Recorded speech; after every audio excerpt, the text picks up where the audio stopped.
This quick tutorial explains how to buy shares of Oracle Power Plc on the LSE.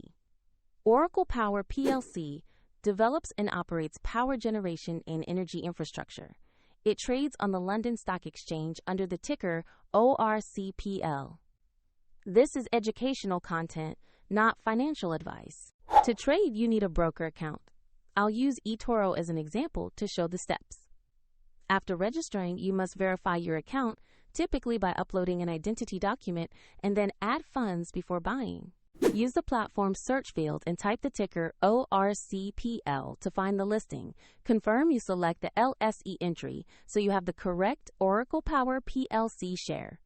On the asset page, review the company's summary and the price chart to confirm it is the right stock. Check key details like market and ticker so you are certain before proceeding.